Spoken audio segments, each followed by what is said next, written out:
அமெரிக்க ஜனாதிபதி Donald Trump ஜனவரி மாதம் Venezuela ஜனாதிபதி நிக்கோலஸ் மெடியூரோ மீது நடத்தப்பட்ட தாக்குதலில் டிஸ்கம்போபுலேட்டர் என்ற ரகசிய ஆயுதத்தை அமெரிக்க படைகள் பயன்படுத்தியதாக கூறியுள்ளார். ட்ரம்பின் விளக்கத்தில், இந்த சாதனம் வெனிசுவேலாவின் பாதுகாப்பு அமைப்புகளை செயலிழக்க செய்ததாகவும், ரஷ்யா மற்றும் சீனாவில் தயாரிக்கப்பட்ட ராக்கெட்டுகள் எதுவும் வேலை செய்யவில்லை என்றும் அவர் தெரிவித்துள்ளார். இந்த தாக்குதலில் மெடியூரோ மற்றும் அவரது மனைவி சிலியா புளோரஸ் கைது செய்யப்பட்டு அமெரிக்காவுக்கு கொண்டு செல்லப்பட்டனர். அவர்களுக்கு எதிராக போதைப் பொருள் கடத்தல் தொடர்பான குற்றச்சாட்டுகள் விதிக்கப்பட்டுள்ளன.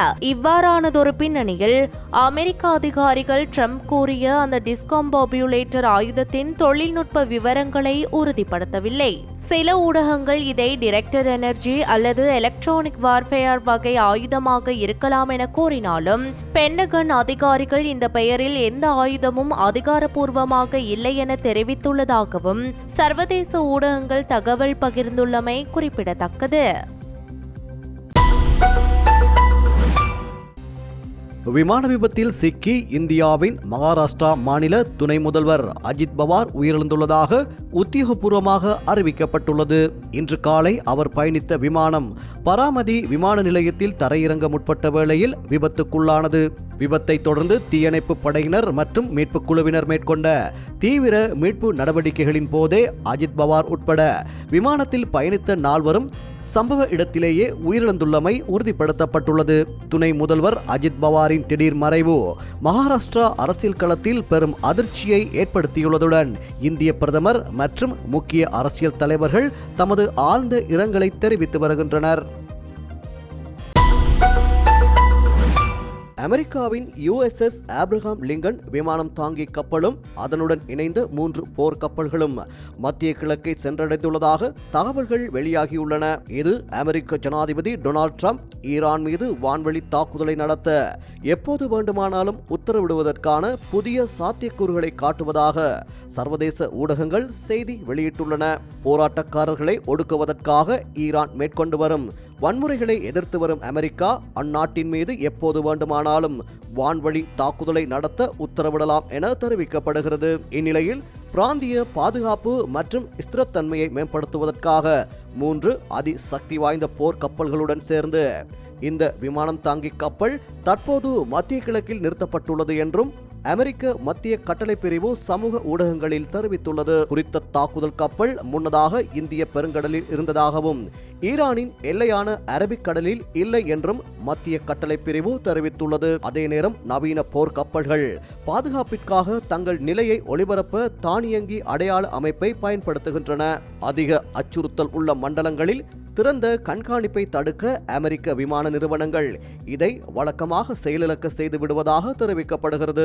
இது ஈரானின் உளவுத்துறையை எளிதான டிஜிட்டல் சிக்னல்களை விட தவறான ரேடார் மற்றும் செயற்கைக்கோள் படங்களை நம்பியிருக்க வேண்டிய நிலைக்கு தள்ளுவதாகவும் கூறப்படுகிறது. இதற்கிடையில் அமெரிக்காவின் போர் நகர்வுகளை கண்காணிக்க ஈரான் போராடி வருகிறது. பாரசீக வளைகுடா மற்றும் அர்முஸ் ஜலசந்தியை கண்காணிக்க தெஹ்ரான் ட்ரோன்கள், வேகப்படகுகள் மற்றும் கடலோர ரேடார்களை பெரிதும் நம்பியுள்ளது. இருப்பினும் USS ஆப்ரஹாம் லிங்கன் பரந்த அரேபிய கடல் அல்லது ஓமான் வளைகுடாவில் இயங்க வாய்ப்புள்ளது எனவும் அந்த ஆழமான நீரில் ஈரானின் குறுகிய தூர தந்திரோபாய கண்காணிப்புகள் நகரும் விமான தளத்தில் நிலையான நிலைப்பாட்டை பராமரிக்க போராடுவதாகவும் கூறப்படுகிறது.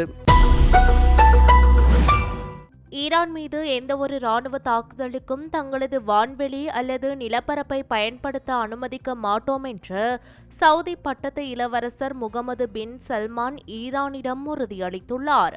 ஈரானில் நாடு தழுவிய அரசாங்க எதிர்ப்பு போராட்டங்கள் மீது அங்குள்ள ஆட்சியாளர்கள் நடத்திய கொடூரமான ஒடுக்குமுறையை தொடர்ந்து அமெரிக்கா சமீப வாரங்களில் ஈரான் மீது தாக்குதல் நடத்தப்போவதாக அச்சுறுத்தியுள்ளது. சாத்தியமான ஒரு தாக்குதலுக்கு தயாராகும் வகையில் ஒரு விமானம் தாங்கி கப்பலையும் கூடுதல் போர்க்கப்பல்களையும் அந்த பகுதிக்கு அனுப்புமாறு அமெரிக்க ஜனாதிபதி டொனால்ட் ட்ரம்ப் உத்தரவிட்டுள்ளார். இந்த நெருக்கடியான சூழலில் சவுதி அரேபியாவின் பட்டத்து இளவரசருக்கு ஈரான் ஜனாதிபதி மசூத் பெஷஷ்கியன் தொலைபேசியில் தொடர்பு கொண்டு விளக்கமளித்துள்ளார்.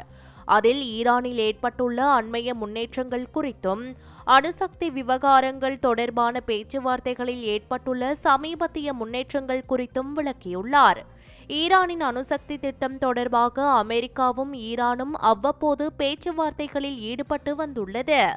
ஈரான் முழுவதும் உள்ள 3 நிலத்தடி வசதிகள் மீது கடந்த கோடையில் நடத்தப்பட்ட இஸ்ரேலுக்கு ஆதரவான தாக்குதல்களின் போது அதை அழித்துவிட்டதாக அமெரிக்கா கூறுகிறது. இந்த நிலையில் தற்போது ஈரானின் இறையாண்மையை மதிப்பதில் சவுதி அரேபியாவின் நிலைப்பாட்டை பட்டத்து இளவரசர் தொலைபேசி உரையாடலின் போது வலியுறுத்தியுள்ளார். மேலும் ஈரானுக்கு எதிரான எந்தவொரு இராணுவ நடவடிக்கைகளுக்கும் அல்லது அதன் இலக்கு எதுவாக இருந்தாலும் எந்தவொரு தரப்பில் இருந்தும் மேற்கொள்ளப்படும் தாக்குதல்களுக்கும் தங்களது வான்வெளியையோ அல்லது நிலப்பரப்பையோ சவுதி அரேபியா பயன்படுத்த அனுமதிக்காது என்றும் பட்டத்து இளவரசர் முகமது பின் சல்மான் ஈரான் ஜனாதிபதியிடம் உறுதியளித்துள்ளமை குறிப்பிடத்தக்கது.